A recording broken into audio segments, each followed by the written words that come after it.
Hey, this is Bill Gladwell, and welcome to episode number 16 of the Hey Look at Me podcast. This episode, I welcome back comedian Mike Armstrong. Mike has made numerous appearances on the nationally syndicated Bob and Tom Show, and he performs in comedy clubs and theaters across the country. Look for Mike on his soon-to-be-released Netflix special. This episode is more of a discussion and lesson in history than an interview, as we talk about the Civil War and Abraham Lincoln being gay. We also had our first podcast heckler. If you haven't already subscribed to the podcast, you can subscribe on iTunes and Stitcher. And when you do, leave a 5-star review. I would really appreciate it. You can follow me on Twitter, @BillGladwell, and you can jump on my website with any questions or comments at BillGladwellLive.com. So enjoy episode 16 of the Hey Look at Me podcast. Did you dip? Yes, we did. Did you? I did tell him he's in the Army Ranger outfit, and I'm going. Well, the podcast, if you want to download it and listen to it, we are about 3 behind. And there's a reason for that in case I screw up one on the computer and I can't get back to it. We have a backup. And also, just in case a comedian says something stupid or they don't want to do it. Yeah. And Mike and I, we already did. He was my first. Yeah. He was my not first. his first. No, you were my first. Yeah. We opened. It sounds like we're in backwoods or somewhere. He was my first. It was a bad day for one of us. We have a live audience too. Yeah, we do. We didn't have that before, so we just started that not too long ago. But April 1st of this year, we opened up the club here, and Mike opened it up first week, and then he threatened to come back, and here he is. You know, I kind of remember y'all. Were y'all here when I was here? You could have said yes since we're on a podcast. You know, make it sound like I got a following here. Where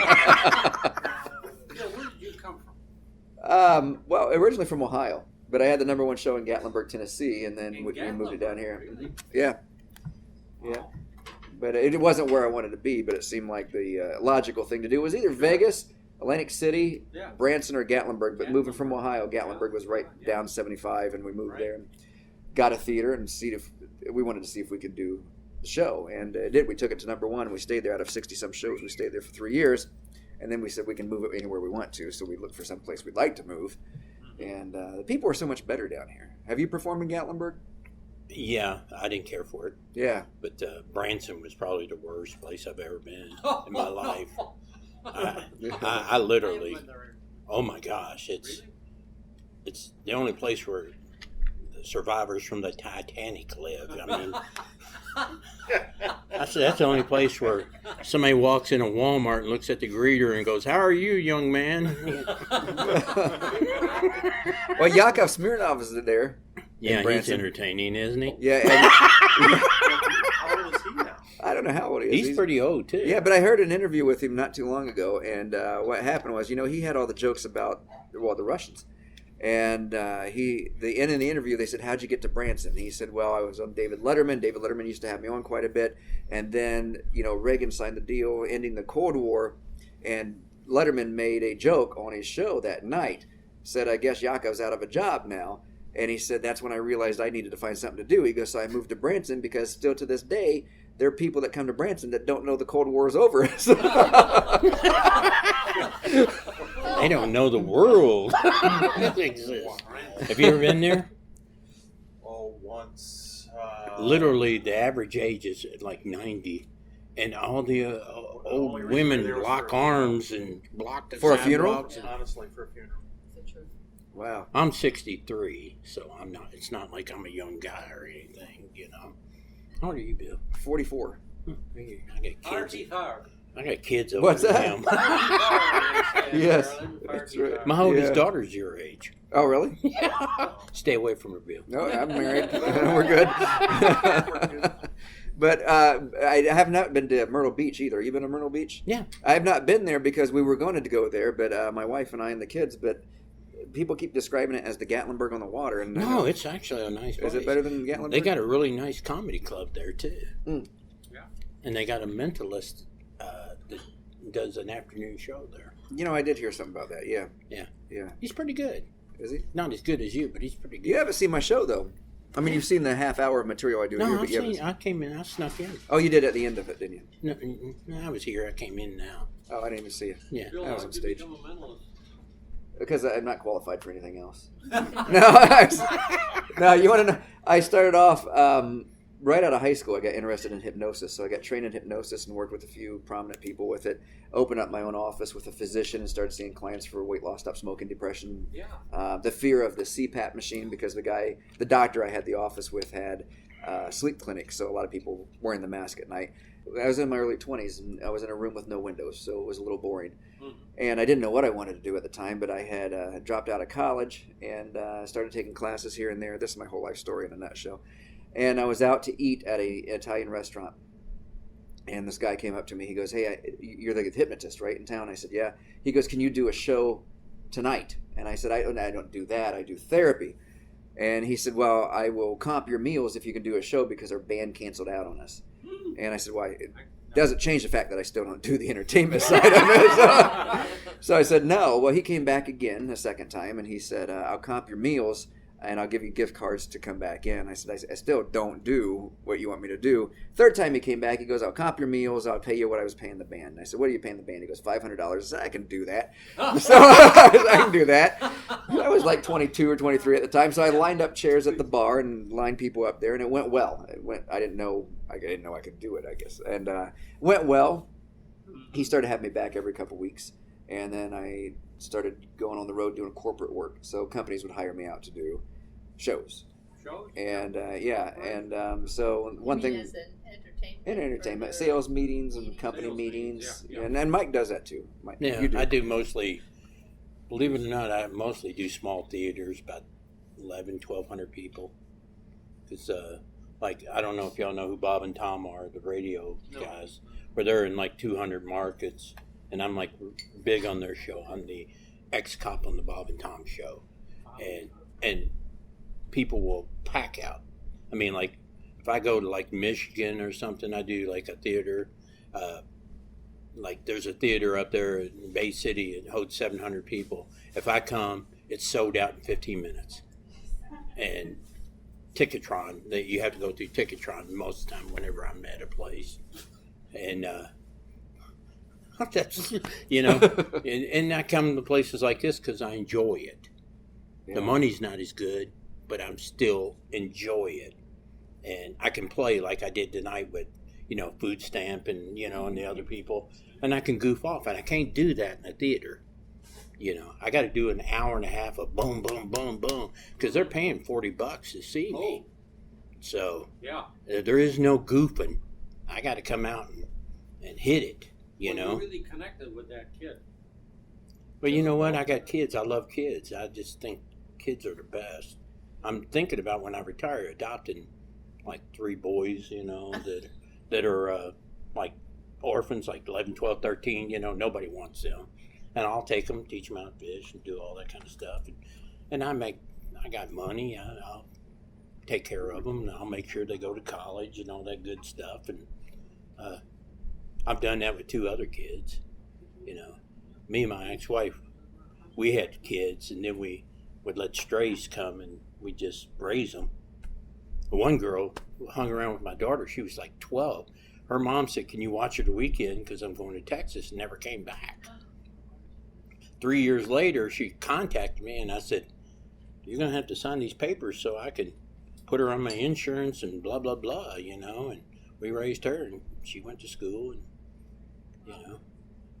I just like kids. I would have had you babysitting the last couple of nights if I would have known. I'd do it in a heartbeat. So it was my wife's birthday on Wednesday. So. See, a lot of people don't know this. I was a school teacher. He just found this out. I was a school teacher. I taught history for middle school, like 7th and 8th graders.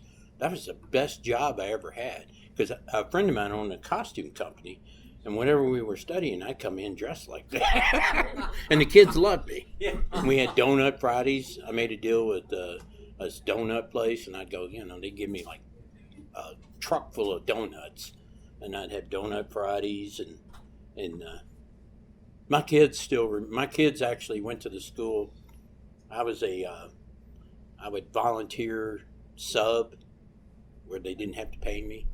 and I'd be in charge of the lunchroom. My kids still talk about it because I'd do all kinds of crazy stuff, and the parents hated me.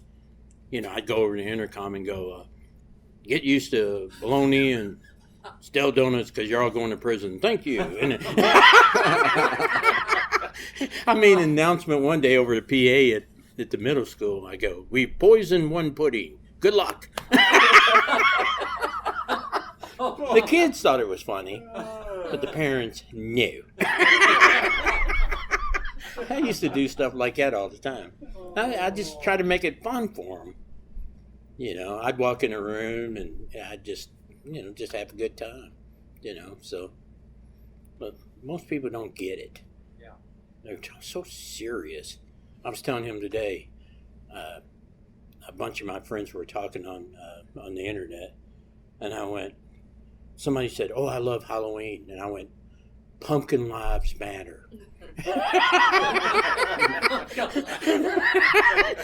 And this dude goes off and he's like, man, you're mocking everything about killing people. I go, yeah, I am. Get over it. You know, who cares? You know, all this, everything matters now. You know, good Lord.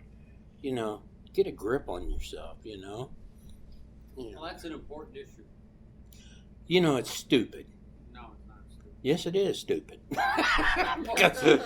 Because you know what? Don't commit a crime and obey what you, and if you do and you get caught, then do what you're told.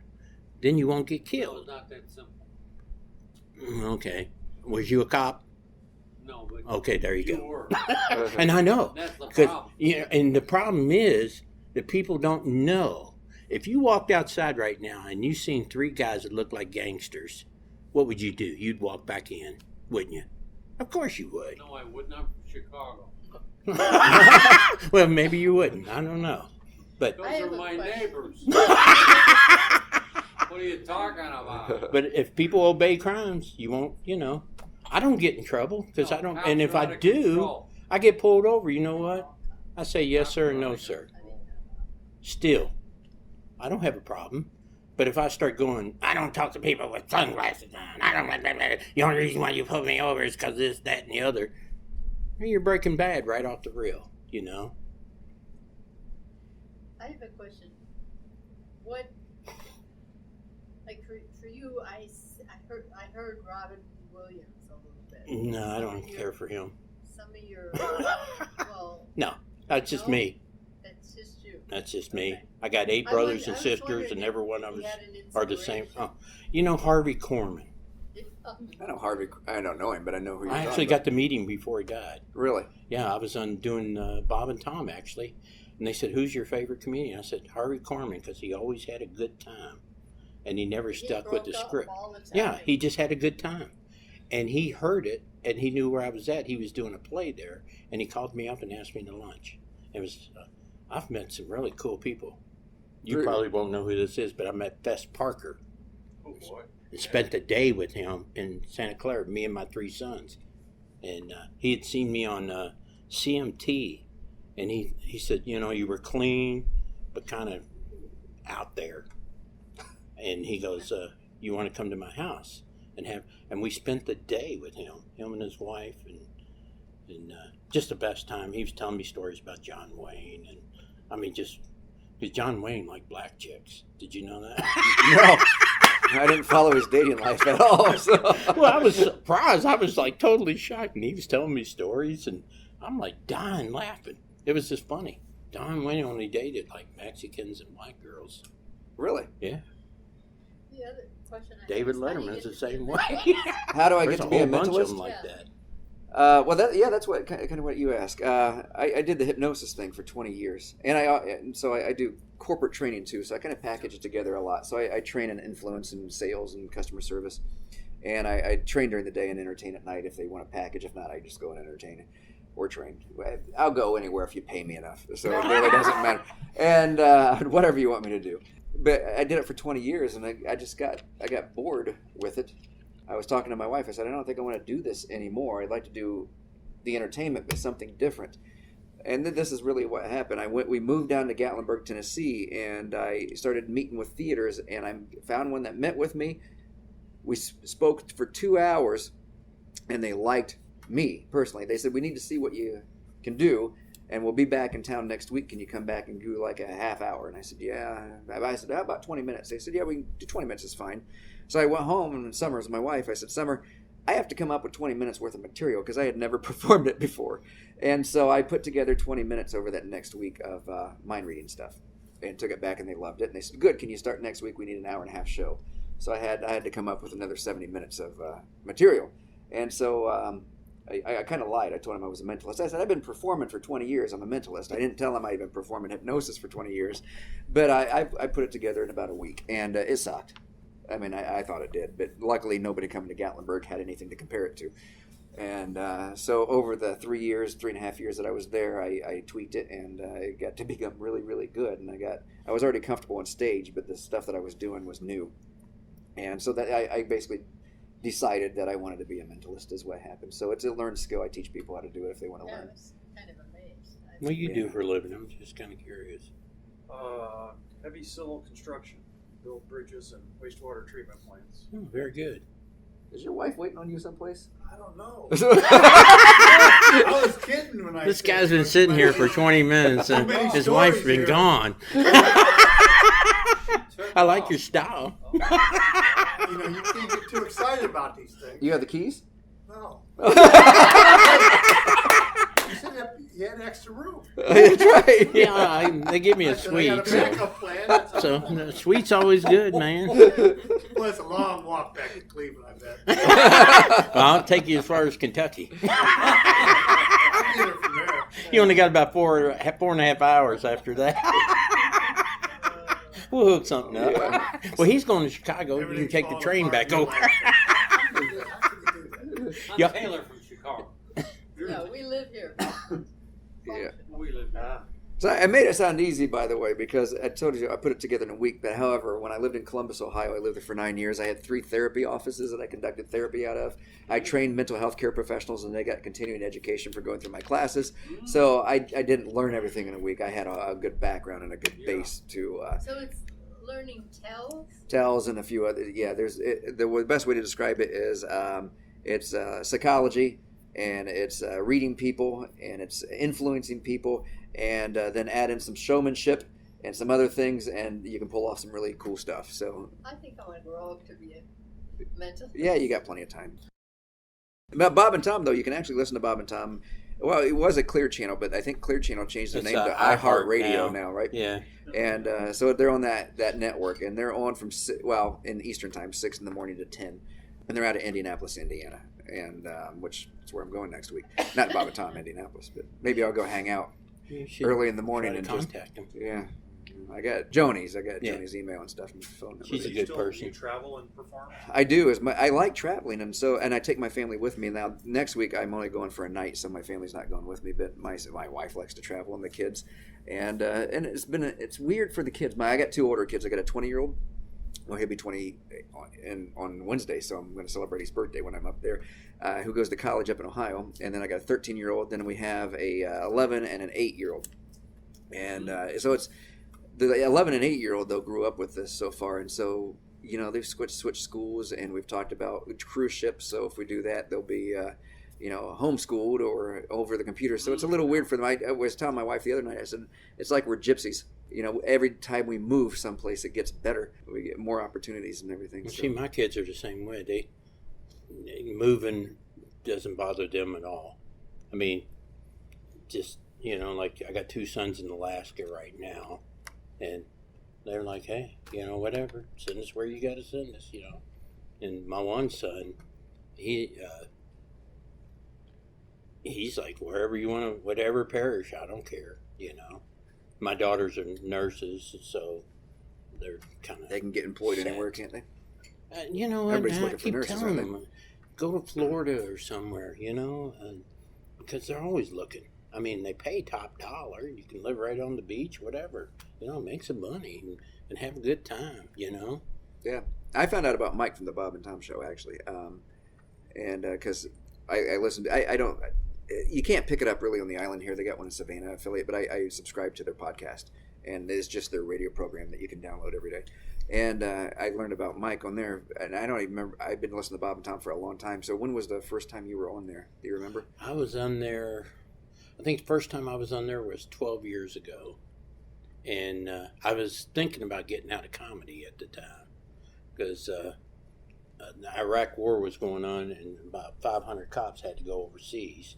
So they were looking for cops. And I thought, well, maybe I'll go back on, because once you're off for a while, you kind of miss it.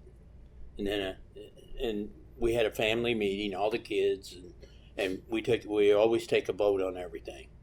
Whatever anybody does, we take a vote on it. And it was 6-1 me staying in comedy. So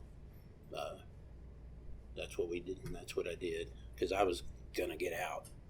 And the thing that sounds like the first time in April, and then the thing that attracted me to you. The reason that I liked Mike's stuff was because his eyes. I had a lot of friends that were cops at the time, and he was on Bob and Tom, and I would have been 32 if it was 12 years ago, and I'm good at math also. And he on the show that time though, you told a lot of stories from your I experience of shot being like a cop. a couple of people. That's what I'm known for. I recorded. I shot a guy's trigger finger off. He pointed a gun at me, and I shot his trigger finger off, and I wasn't trying. And everybody was calling me Wild Bill. Show us that trick shot, But he was pointing a gun at me, and I just went, "Oh my God, pow!" Because I thought it was all over with, because he was aiming right for my head, and I shot a guy. He'd robbed a liquor store, and he was running, and he was just like popping caps, And that's what I always told my son. If you're going to be in battle, when they're like, come right at them. Because if you're coming at them, it's going to scare them. And their bullets will be whizzing, but you got a clear shot, they're running. And that's what he did. He started running because I came right at him. And he was just shooting. I shot him. I haven't killed nobody. I'm glad I haven't killed nobody, but then I shot a guy in the leg one night. He put a knife to my ex-wife's throat. And he goes, "Give me your wallet, I'll kill her." I go, "No, I'm going to shoot you." Oh, you weren't even on the. I was on police. But you weren't on that We night? were coming out of a restaurant. Gotcha. And he just walked up and put a knife to her, and he goes, "Give me your wallet, I'll cut her throat." Surprised you did that. And I went, "No, I'm going to shoot you." I go, "I'm giving you an opportunity to put that knife down." And he goes, "No, I go, "No, you're not either." And I went, "Pow." You're white? Yeah. Now, the thing, you had a story on there, and I recorded it and played it for all the cop friends, which I didn't know who you were at the time except for your name. But it was the one about the guy on the sidewalk is the one that you... That's a true story, That's too. the one that stood out to me. I mean, they had a German fest going on, and they kept me and my partner away from everybody. we were known to be a little crazy. Yeah. So we're walking, and this guy's laying on the sidewalk, and he's going, I go, "Oh, great." I go, "Get your drunk butt up." I pick him up, and I lay him on the car, and he's going, and this woman walks up and says, "You might want to just let him lay there, officer. He just jumped from the 10th floor."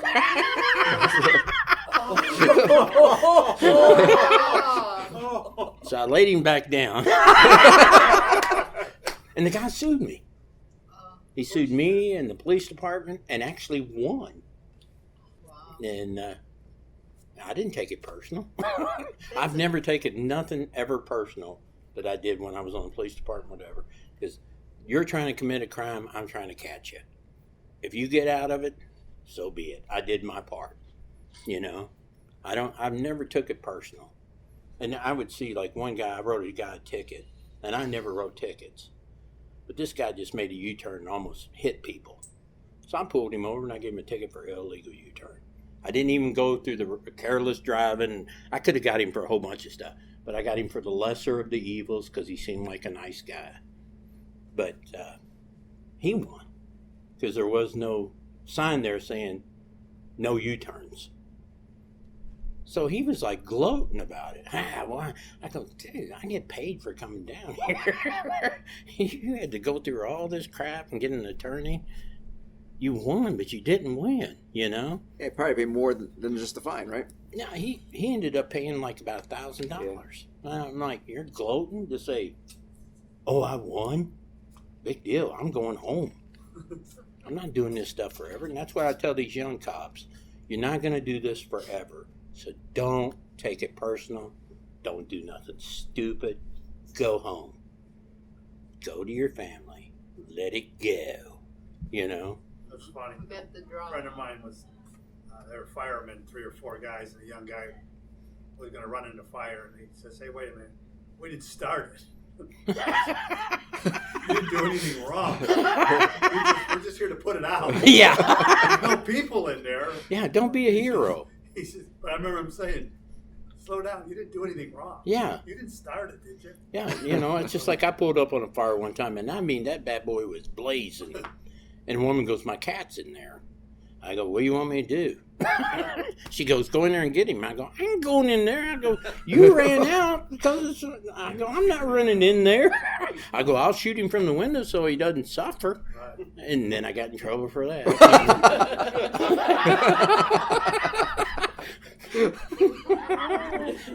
Bill, have you ever done cruise ship? No, but yeah, we're looking into it. Actually, I just No, actually don't do it. I got a note. Do it. It means your career's over. Does it really? Why is that? Hey, guys that do cruise ships, pretty much, it's over with. Is that? Well, see, I was just looking at it because it was a opportunity to travel and get paid at the same time. I'm telling you, if you say you work for a cruise ship in my world, in the comedy world, Is that that means right? nobody else wanted you. Yeah, well, that's well, Really? Yeah. yeah. I've heard. I think you ought to go casino. Just take a cruise. That's what I want to Do do. casino. Yeah, but in Vegas, you can't really do Vegas or Atlantic City, No. but other casinos, the Indian-owned casinos are. Yeah, and they pay good. Yeah. And We're like Philadelphia. Yeah, any of those, right? And, you know, Michigan, Iowa, Mohegan Sun, all that stuff. Yeah, I mean, you can go to all those Diamond Joes and all those, and they pay good, and the average age really, literally, is like 80 years old, and they're a good crowd. What does that mean, the average age? That means of there's- the audience. Of the Oh, audience. You won't, Yeah. you won't see She thought it was the comedians. you won't see younger Rickles people. Rickles is doing those. You know, I went to see Don Rickles, and God bless him. I mean, I was the only one laughing, and everybody was horrified by everything he said because he's like real racial. See? Oh yeah, and I'm just. Well, he dying just hasn't laughing. changed, right? That's You all it know, is, right? This is one of the jokes. This is Don Rickles' joke. He goes, when y'all leave here, he goes, be careful because they found a Mexican hung across the street. But don't cut him down till I leave. I want to see it. Well, I'm dying laughing because I know it's just a shock joke. But they're horrified by it. Right. And I'm like beating on the table. Probably especially the younger people that were there because they don't know. Oh, what they're so Rickles been politically on for a correct, while. you know, like you can't even say the word Mexican, you know. I'm allowed to. My daughter's half Mexican. Well, see, I got 2 daughter-in-laws, and you know, and Yeah. it's funny to me because they write me jokes about it, you know, because I got a bit where I go, my next wife's going to be Mexican. Because they're loyal, they're trustworthy, they cook, they work hard. Well, that's what the brochure says. And I go, if you get one that's already crossed the border, you don't have to pay delivery charge. I go, it's a win-win. And there's always that one person that goes, ooh, and I go, well, Asians are very hot. and people are just horrified by it. White, what was the white History Month. history? And that's true. And Let's have one. when I did HBO and Comedy Central, they No, I'm wanted me to serious. talk That's about that kind of ridiculous. stuff. You know, I said, okay. And when I did No, it Netflix, isn't. and We'll have a good they wanted me to argument talk about tonight. dating black girls.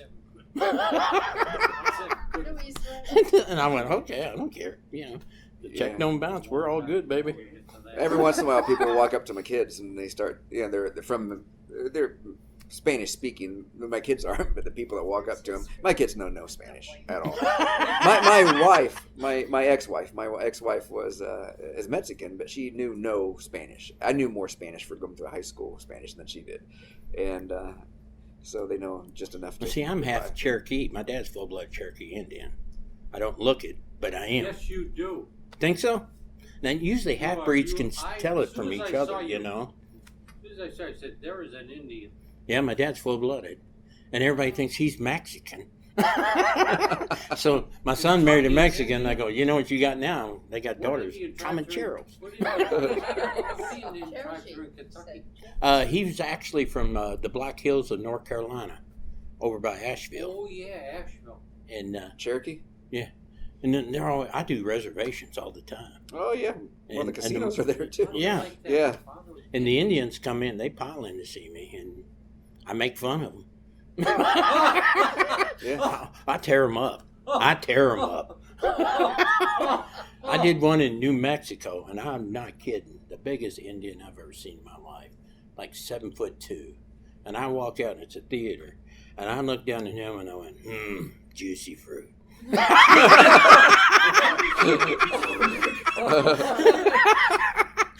What's he gonna do? I'm half. I think there's nothing sacred when you're doing comedy. Yeah.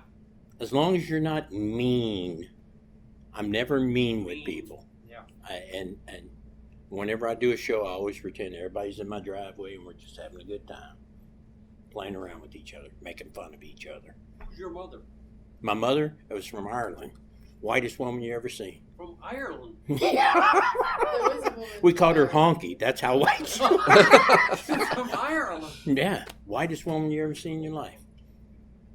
And believe it or not, my dad was Catholic, and my mom was Protestant. Oh, no. So I'd go, hey, Mom, we're going to teach you how to make bombs. Car bombs. I've never heard that connection. Yeah. Oh, my goodness. Yeah. What year was that? Oh, they got married when they were like 15. They were, 40? No, hold on. oh, They were gosh. 50s. They got married probably back in like 1939 or something. Yeah. Yeah, right. Okay. 39, 40. Yeah, 40s. My dad was, 40. believe it or not, he was a pharmacist. Pharmacist. Yeah. Government sent him to school. Said pick a profession.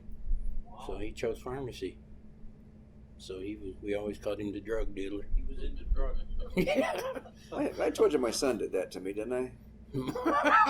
Second day of kindergarten, they went around the class. I got a call. I had to go into school, and he's a 20-year-old. Second day of kindergarten, though, they went around the class and said they want to know what their parents did for a living. And at the time, I worked for a stint for Johnson & Johnson as a sales rep and also for a sales trainer for their pharmaceutical division. And he said, well, my dad hypnotizes people and he sells them drugs. So I had to go to school for that one. I want to get back to what you said because we did the podcast before and we talked about how you got started. And you talked about going to the club and you didn't know what a comedian was. I didn't. I had but no idea. You said you were almost ready to go back to being a cop from comedy. Right. At one point. What prompted that? Why were you going to go back? I just wasn't making any money. You know, everybody thinks you make all this money, and unless you got TV credits, you're not going to get no money. And you know, guys are working. You know, they're making more money than they've ever made by doing comedy, but it's still not very much money. I mean, the opener, it's usually a 3-person show. Opener makes like $250 a week. Middle act makes about $400, and the headliner makes anywhere from $800 to thousands. But if you got TV credits, then that's when you're making the thousands, and you'll make a lot of money, you know. And that's today's money, right? Right. But you can also make it too fast, and that's what happened with me. I went from making $45,000 a year on the police department and doing comedy a little bit to making $250 to whatever thousand because I had a CD out, I done HBO, Comedy Central, and I'm making all this money doing these theater shows. And now I'm buying the homes, I'm buying the cars, and it was just too much for my family. You know, all of a sudden, I'm keeping the same friends, but she's made new friends because our old friends are still in that $45,000 range. And now the new friends are like, duh, duh, duh, duh, duh, duh, duh, duh, you know, and I'm still being me, giving everybody hell all the time, you know. You know, I walk on my deck one night, and there's like 5 women. And I go, what y'all doing? And they got like fruit trays and cheese trays, and they're drinking these little champagne things with them. Oh, we're having fun food. And I go, fun food? I go, get out. I'm just being me. Fun's over. I'm like, this is ridiculous, you know? And we just started having problems because, you know, all of a sudden, why does he have to be a redneck? I go, how do you think I got all this stuff? Because my attitude, you know? And you can actually make too much money at one time and really bad. It sounds like, oh, it's great, but it really gets bad. And that was after the Bob and Tom Show appearance? Yeah. Oh, without Bob and Tom, I'd never be where I'm at. That's what you told me. I mean, Bob and Tom got me HBO, Comedy Central, CMT. I've been on Fox about 3 times. I've been on a whole bunch of stuff, you know. It's just like I was in Toledo last week, and all the radio stations heard that I was there. Now I'm doing like 10 radio shows, 3 local TV shows, you know, and you don't get a minute's rest, you know. We're coming to the island. It's like a vacation for you. Yeah, because nobody knows who I am. Yeah. And it's, You don't. I don't have an ego, so I don't care, you know. I really don't, you know. I got a teeth guard on, for God's sakes. And he goes, you know, you can take it in now. I go, make it on there where it won't come out. You don't want it flying out on stage. Yeah, and then plus I don't care if I go, I don't care, you know. You gotta clean it off. I scrub it down. So what made you not go back then after when you were considering the it? kids going, Another vote? You worked too hard for us, you know. You know, don't give it up now. Because I just wasn't making any money. And then Bob and Tom told me, and they said, no, we'll get you stuff. Don't worry about it. And I believe them, and I still believe in them. You know, they're the best. Yeah. They produced my first CD, which I think I sold like 60,000 copies. Whoa. And I got all the money. They gave me all the money. They said, well, you got plenty of money. We don't need that money.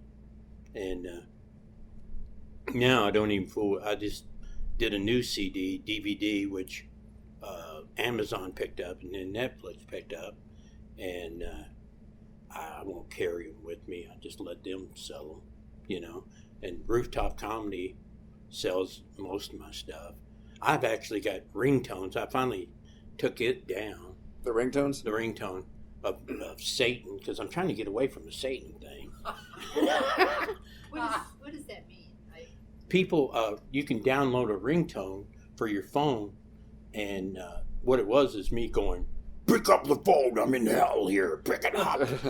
And people were paying 99 cents to put it on their phone, so like if their mother-in-law calls, you know, they know it's their mother-in-law, pick up the phone, I'm in hell. You know, and I'm getting 79 cents every time somebody buys one. And I'm getting checks for like $1,500 for people downloading Satan's voice, and I'm like, good Lord, you know? I'll be walking around and I'll hear it all the time. I'll be in the mall saying, pick up the phone, and I'm like, beep, I just keep on walking. One of the funniest things that ever happened, I walked in a store in Iowa, and there was a little 5-year-old girl, and she goes, look, Mom, the devil's here. And her mom goes, "Oh, no, no, no." And I go, "It's okay." I go, "She must have seen me on the TV show doing the woo." So we ended up taking pictures, and we're both going, It's so cute when a 5-year-old loves Satan. Now you mentioned Netflix. That's not out yet, right? No, it's not going to be out till probably next year. No, I can wait. I don't care. I won't even watch it. I never watch myself. Yeah, no. No. Neither do I. Because I sound like a hillbilly. I'm like, Yeah, right. I will record my show every once in a while and See, I watch it can't just do it. for the staging, but I don't like to watch. I've never heard my CDs. I don't listen to them. My kids don't listen to them. The editors could be cutting stuff Well, in there. they, You don't even they just go, "You're not funny." They always say that. You know, my kids are so weird, and that's what I like about them. Like their father. Yeah, you know, and we have a good time. Yeah. And my one son, when he came home before he went to Alaska, we're in a restaurant, and I said, "Oh, you going to Army camp?" And he goes, "Yeah, you dropped me off and never picked me up." You know. Here he is. He looks like a bull. We just do all kinds of crazy stuff. And their wives aren't used to it either. Their wives don't get it. Well, so you were very down to earth the first time I met you, and you still are. You're very easy to work with, but we have some people. I hear They're stories from evil other maniacs. Yeah, they are. And so it helps. I mean, if a new person's coming in getting into comedy or any kind of the variety arts, how do you treat people when you go into like a corporation or you go into a club, and how does that affect how many times you come back?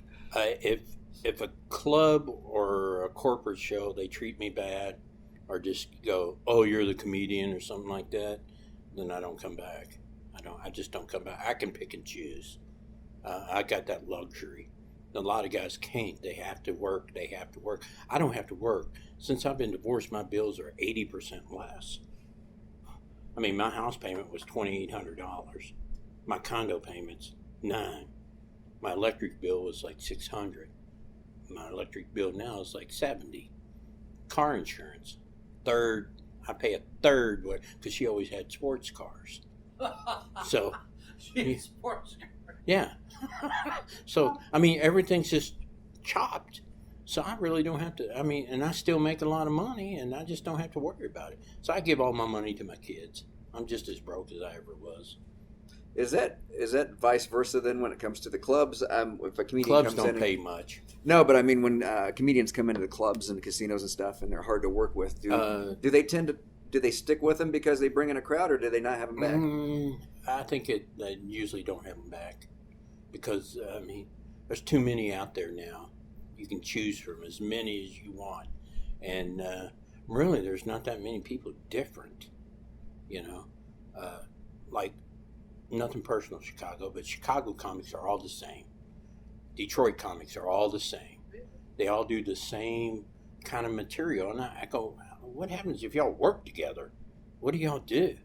Yeah, the premises are, even the younger people seem to have that too, because they talk about things that they can't relate to an older crowd with. Yeah, and it's stuff they heard, and they pick up like Detroit comics, or not Detroit, but Chicago comics. They all do the point thing. And all their jokes are, "You're stupid and I'm not," you know? And Detroit comics are like, "Who's your daddy?" And they all put in, "Who's your daddy?" They're always slapping somebody's ass going, "Who's your daddy?" for some reason. I don't understand why. And I think Southern comics are more independent. They're more, talk about what they know, and not what the general masses know, you know. But that's what I think. It's just personal opinion. You consider yourself Southern? Oh yeah, out of Kentucky. Yeah. Where's the border? I was in I'd Ohio. say I was in Ohio, and I consider myself northern. See, I'd say the top part of Kentucky's northern. Okay. And the rest of it's southern. Everybody considers themselves southern. And we talk Southern. We got our own language, you know. We We don't say, oh, that truck tipped over. We say, it tumped, you know. And we got one word. We don't put a G on anything. We say we're fishing, you know, we're cooking. We don't cooking, you know, it just sounds What's stupid. Louisville, north or south? Louisville is more southern, but people from up north are moving down, trying to make it northern. And we're having problems with that right now because they don't even know how to pronounce our city. Louisville, huh? It's not Louisville. No, that's how they pronounce it, though. No, they pronounce it that way. and we say Louisville. Louisville. After King Louis. See, I'm a And, northern. yeah, and there's like 7 different ways people say it. And I mean, they make mint off of T-shirts just by saying it 7 different ways. And then, you know. One of my favorite jokes with the kids, it's how do you say the capital of Kentucky? Is it Louisville or Louisville? Frankfurt. Frankfurt. You know, that joke went nationwide, and I never understood that. They're all quick to say Louisville. Yeah. I never understood why anybody would even care what our capital. We just went through a big thing because we have a statue of Jefferson Davis, you know, in front of the Capitol, and everybody wanted it tore down over this rebel flag crap, and the governor and everybody said, "No, we're not doing it," you know, and there would have been riots the other way if they'd have taken it down. That's, I mean, it's part of our heritage, you know. No, you see, that's Yankee talk there. So. They took it down in South Carolina. I like Yeah, they South did take it Carolina. down here. I saw it on the news. See, that's just crazy. They even took it off the General Lee. See, that's just crazy. They're from Kentucky, right? Take it down. Yeah. I mean, the show was set in Kentucky, right? Yeah, I just think it's, yeah, everything. Everybody's trying to make everything racial. I mean, let's tear down the pyramids. That was done with slavery. I mean, let's do it all if we're going to do it. You know? Yeah, Great Wall of China, slavery. Let's tear it down. You know, but no, that's different. You know, I just think there's too much stupid crap going. Everything You were a goes in history cycles. teacher? What's that? And you were a history teacher? Yes, sir. And that's part of history. Oh, We can't forget history. yeah. It's how it's presented, I think. And you know what? And it's a statue.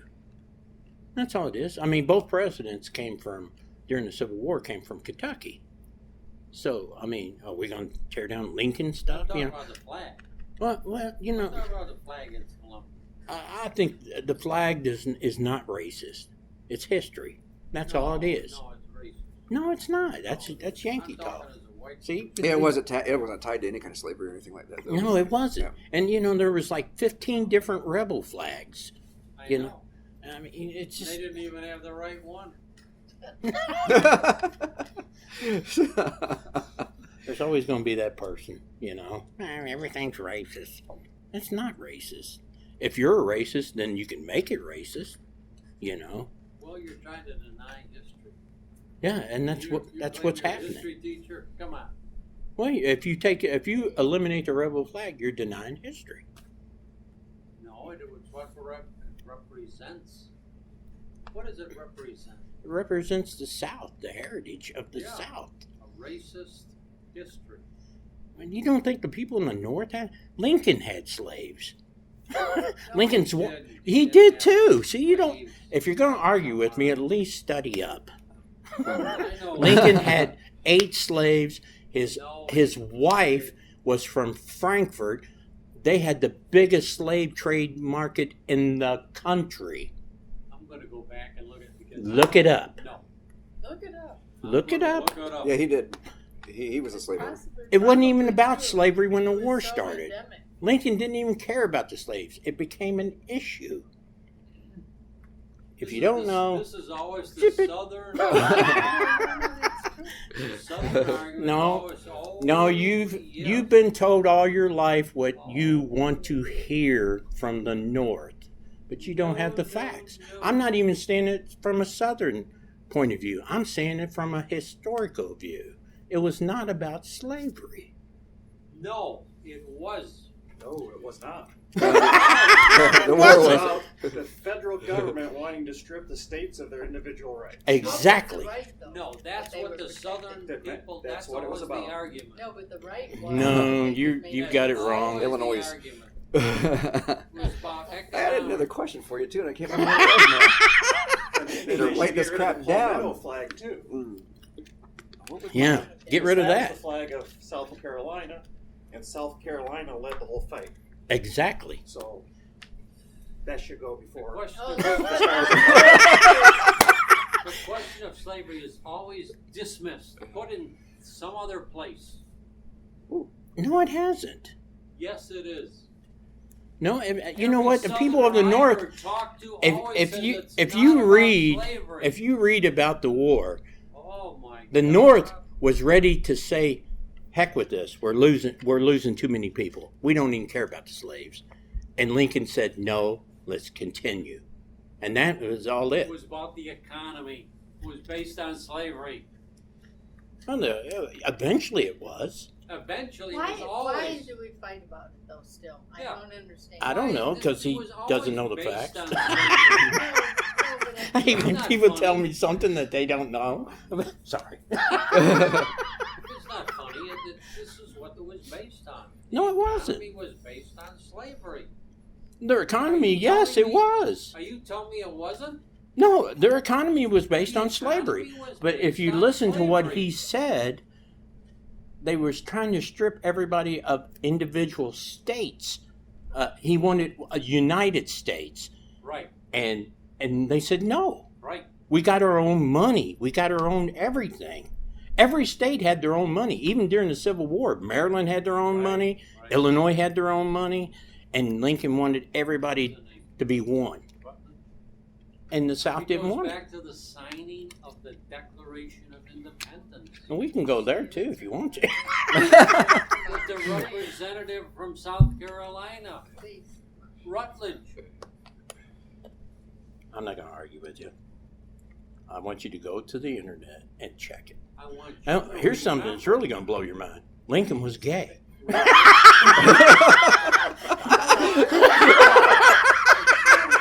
He really was. They didn't know what to call it, but he was.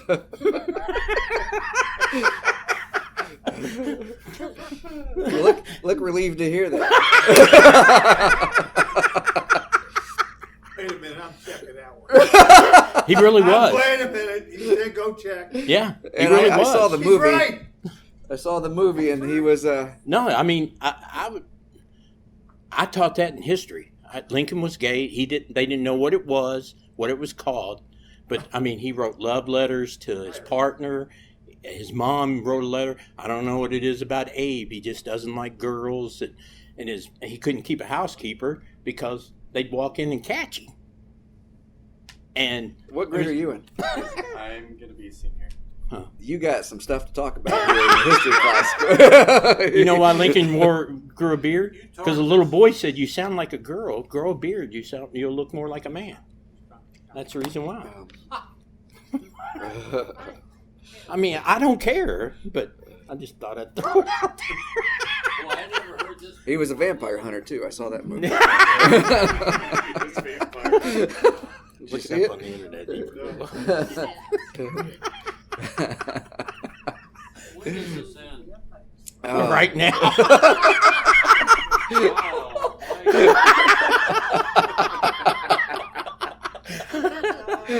my I still can't remember what I was going to ask you. Kids, were you into, comedy, No, you weren't. You didn't even know about comedy. You said. No, I didn't even know about comedy. As a matter of fact, I almost arrested one of my best friends one time when they were having a comedy show at this place, and I was on the police department.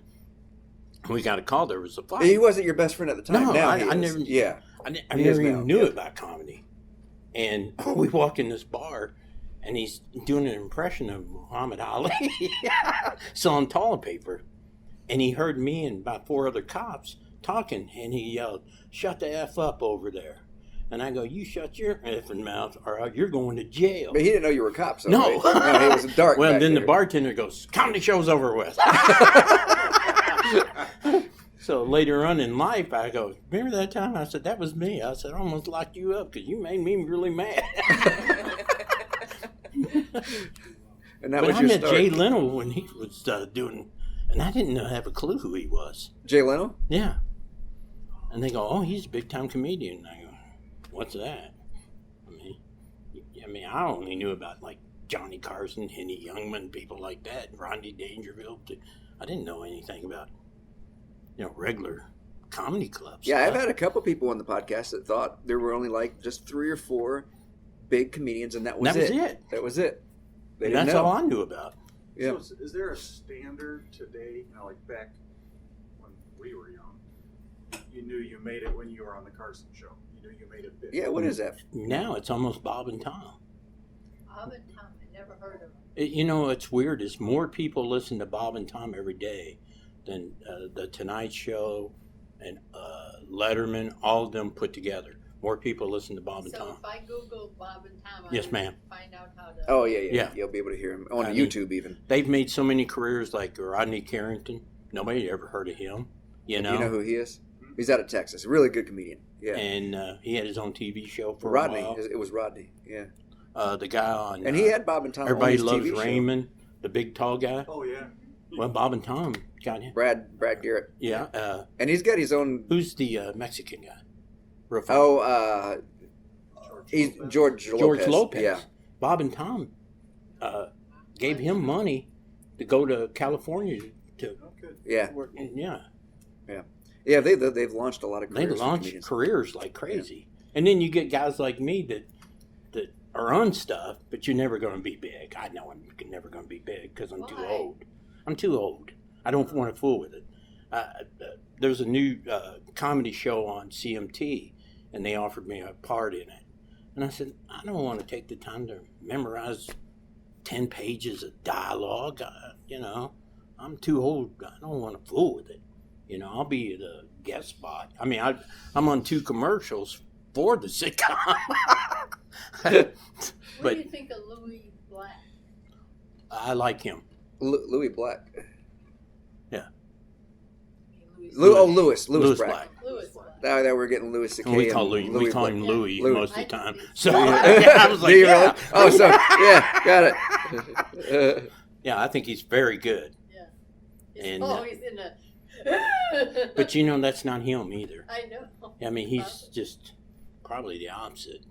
He's a good person, and he, he's like real Republican, or he was, and then he found out that wasn't making him as much money, so then he flipped over to the liberal side, and it makes more money because people don't want to hear Republicans, and that's what the young comics coming up. They always they try to be so hip and liberal and all this stuff, and I go, you can do it, but it's the Republicans that hire you for corporate shows. They're the ones with money. They hire you out for corporate shows. Republicans are the ones that's got the corporate money to bring you in and you make a lot of cash. Now, if you want to... Liberals want you to do it for free. And, Hey, I know what I was going to ask you. I'm going to ask you now before I What? forget. I even wrote it down so I didn't forget. How important is it to be successful in comedy to move to L.A. or New York, to one of those 2 places? see, I never would do it. No, I know you didn't. But a lot of 'Cause comics swear by it. They say the only way you can Yeah, make and they it is always to move. come back to the Midwest and South to work because there's no money out. New York, L.A., they expect you to do it for free, to be discovered. Can't pay the bills on free. So, Why do so many comics think that you need to move? because they have a false illusion, they see, they hear about certain young guys or whatever guys getting a sitcom, but they're already primed for it. It's just like Carrot Top. Carrot Top was primed to be Carrot Top. Carrot Top was walking down the street when a guy pulled over and said, "Hey, I'm gonna make you a star. You're going to be funny. We're going to call you Carrot Top." And he had writers and everything, and they made him. And that's what happens. If you got the look, you're going to get it. If you don't, you're not going to get it. That's just bottom line. Yeah. I mean, I've seen funny guys And they finally ended up and they went back to regular jobs, you know. And they're wasted, but they just don't have it, you know. They don't have that connection or whatever it is. And then I've known like 5 guys that got it, but they blew it. How? In what way? What do you mean? Drugs, drunk, you know, because this kind of lifestyle will make you a drug addict or a drunk. Because everywhere you go, people are always trying to push it on you. It's free. See, I don't drink and I don't do drugs, so I just never had a problem. And I was always married, so I didn't fool around. And I still don't, because I figure like if any woman want to fool with me the first night, she's doing it with a lot of guys on the first night. So, you know, I know what I look like. You know, and I get hot girls all the time. I've showed him a picture of a girl that I've seen for about a month, and she's so distraught because I said, I'm tired of fooling with you. And she's never had a guy go, I'm done with you. It's always been the other way. It's driving her crazy. And, you know, I've dated playmates and all this stuff. I know what I look like. And they see you on TV, and then they fall in love with that person on stage, you know. And then when they see you regular, they're like, well, you're not out partying. This ain't no fun. Well, I'm I'm gonna have tired. to watch the Netflix special. I have to watch that next Netflix special by myself. People don't get it. I'd rather be married. I'm happy when I'm married. So do you guys want to be in comedy? Show business? No. Is this I met a 12-year-old girl that's going to be big. And I hooked her up with a bunch of agents. Good night, y'all. Be careful. Oh, thank you. Be careful. Okay. And the girl gets it just that quick. First time she'd ever been on stage. And this was her opening joke. I've done speeches before churches before, so I didn't know how this comedy thing would work out. So usually our things are potluck. So there's a fruit salad in the back if anybody's hungry. And she brought it back another time. She goes, have you tried the fruit salad? I mean, she's just funny. 12 years old, first time she'd ever been on. And I went, girl, I want to be a part of it. So I'm going to hook you up with 3 agents. And now she's doing guest spots. Is she really? Yeah, and she's getting ready to get a gig. Still 12? Yeah. She's been doing it like 6 months now. She's getting ready to do a corporate show with some guy. And I'm like, go for it. I'm part of it. She's just funny. She talked about the black hole because she's super smart. Yeah. She did 5 minutes on the black hole, and everybody was just beating on the table. Who can do jokes about the black hole? Nobody. And she's just like, and the guys that had to follow her were like, oh my God, they're pacing back and forth.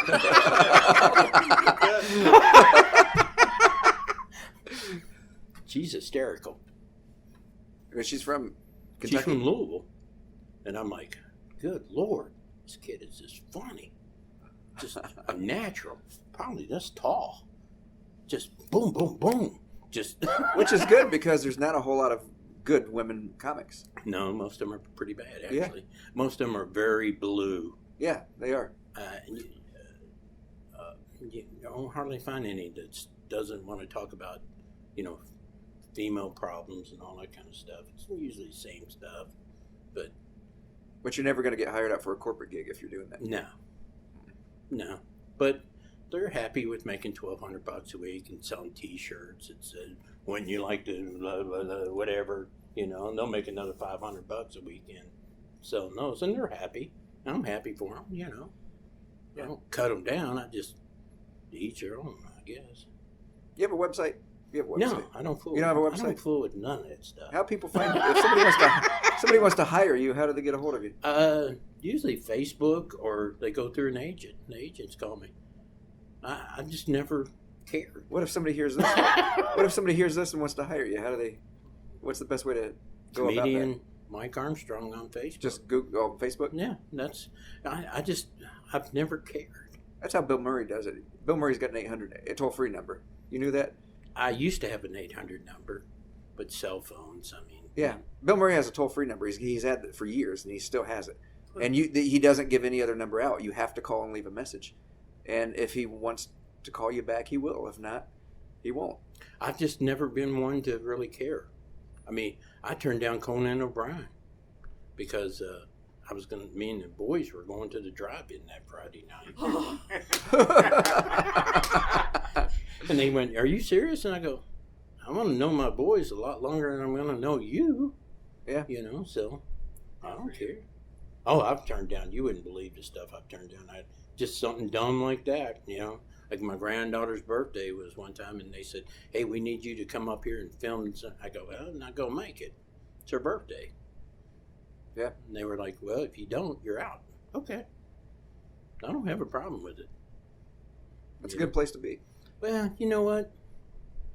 Goes around, comes around, And I'm a firm believer in that. And I say your kids come first, and your grandkids, And people can't deal with it. So be it. I don't have any of those yet, but my son's 20, so I know it's getting close at some point here. So I like grandkids. You get to give them back. I'm sure I will too, but Yeah. I don't want to be a grandpa yet. Why?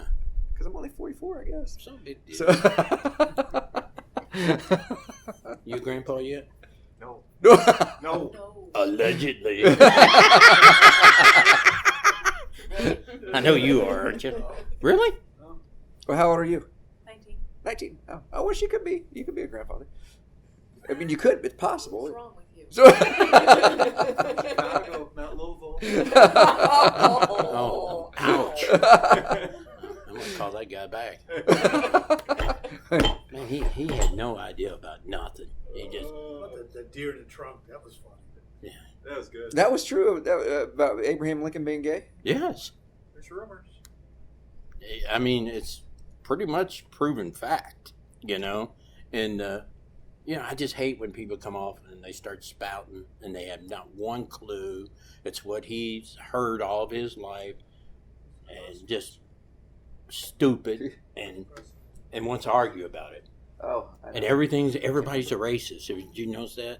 He's one of those liberal, "Oh, you're a racist, you're a racist, you're a racist." And when you brought up that other flag, I wanted to die laughing because he had no idea about what are you talking about. They have a Confederate flag hanging at Fort Sumter. I mean, it's not like it's racist. It's part of history. Yeah. But Not bad. you're gonna be filling everybody's heads with Abraham Lincoln being gay, though, when you go back to school here. I'm gonna tell my U.S. history teacher that and tell him, And he'll agree with you probably. or he just wouldn't know. So you want to Well, see, I got in trouble for teaching that kind of stuff. I go, do you want them to know the truth, or do you want to, just feed them the standard, whatever, But you can't tell the truth, everybody's. What was the legendary cross-dresser? That was who was it? That was Besides J. Edgar Hoover. Yeah, J. Edgar Yeah. Hoover's one. He I was mean, it doesn't matter. that was a big thing for him. That guy, how people did not know he wasn't gay? Come on, he had the same guy with him for like 50 years. They knew they were afraid. People were afraid to address it. Oh, Them they were, Torture yeah. you. Yeah. Oh yeah, he'd come after You're a you. communist. That guy was, he was Hitler. He- Well, we did a podcast. By the way, the podcast is called "Hey, Look at Me." Probably should have said that. I should have said that. They don't even know what the podcast is about. They think it's a history podcast at this point. You're gonna have to delete that bad boy today. Are we going to edit it? You want me to edit it? Oh yeah, I I don't thought care. it sounded good. So. But yeah, now, if I delete the stuff, we're going to have a 5-minute podcast. Is what we're going to have. So Because that dude was ignorant. I mean, yeah. I don't mind anybody debate me. I like debates. But if you don't have one clue what you're talking about, then, shut start up. off saying the cops are out of control. Yeah, you know what? He was like, I tell you, we do bridge work in Chicago, and I got an email this morning from one of my project managers. We started a bridge job 3 years ago today on the south side of Chicago in a neighborhood called Hillside, which is the most dangerous neighborhood in the United States. So 60 people have been killed in the 3 years since we started building that bridge in that neighborhood alone. one neighborhood. See? And he's sitting there talking, oh, if I see no gang members, I'd go on out there. I'm from Chicago. They're my I'm like, neighbors. no, you wouldn't. Where do you live at? I mean, common sense says make a U-turn, you know? Yeah. I mean, I'm really not afraid of too many people, but I'm not stupid either, you know? I'm going to make a U-turn. I'm not going back in the to... building and say, Lynn, go get the car.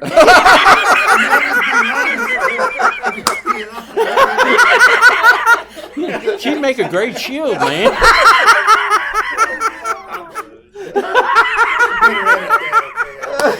You can tell he's from Cleveland, too. Yeah, my wife's going to get the car.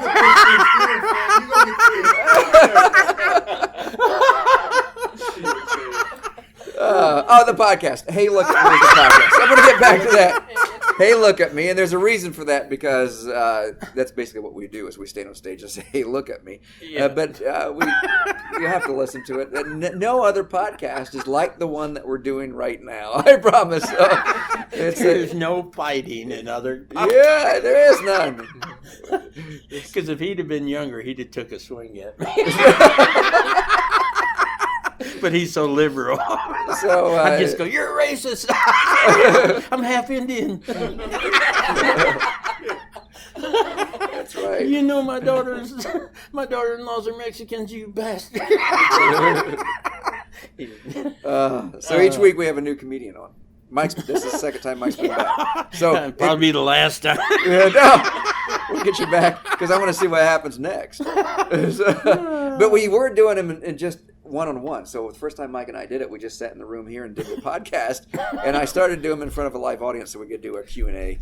And that's been going well most of the time. You know, I figured they'd ask about our sex lives or something. Yeah. Nothing. Not ours, not you and I. Yeah. Not ours together. No, just his wife's hot too.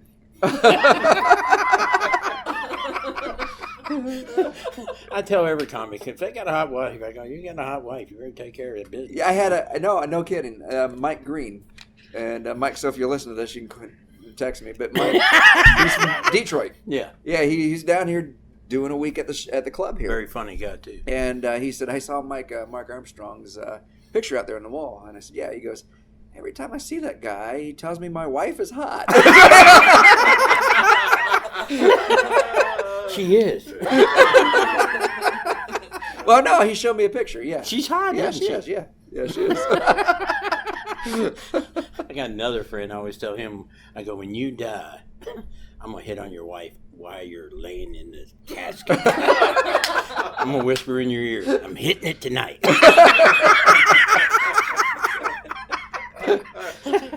We usually end That's the grown up talk. Don't repeat it. We usually end each episode with you're never coming A back. tip. We usually a tip for any people in the variety arts because I usually say bold. Be bold, do things other people aren't doing. And I can't remember what you said on the first podcast, but we're way off. We're way out of that now. So you have any tips for anybody? Don't bark like a big dog and pee like a puppy. That'll work. Thanks, guys, for coming and sticking around. And yeah, that was good. And you backed us up on the guy over here. We were just at Fort Sumter. It's like, read the posters, and it's like secession was based on federal government taking away their individual state rights. And that's what it was. Yeah. And Lincoln said, you but can keep your slaves. Yeah, Lincoln said that he just wanted to stop it from spreading to the new states. That Exactly. He didn't want to abolish it. Right. And eventually he said, let's just send them all back to Africa. That's what he originally wanted to do because he thought they were like ignorant people. He considered them a step down from humans. And I mean, they teach you, they want you to know what they want you to know, And then when you get a fool like him, So I do a whole paragraph on my website, and it's also on the podcast. When you download it, you can read about it, and it's got like it'll say, on this episode, Mike and I talk about, and then I list the things we talk. It's going to be a mess. It's going to be all over the I got a place. feeling he's going to put a disclaimer. You got my back. That's right. Thanks a lot, guys. I appreciate Then it. he's in there. He knows more than that old guy knows, man.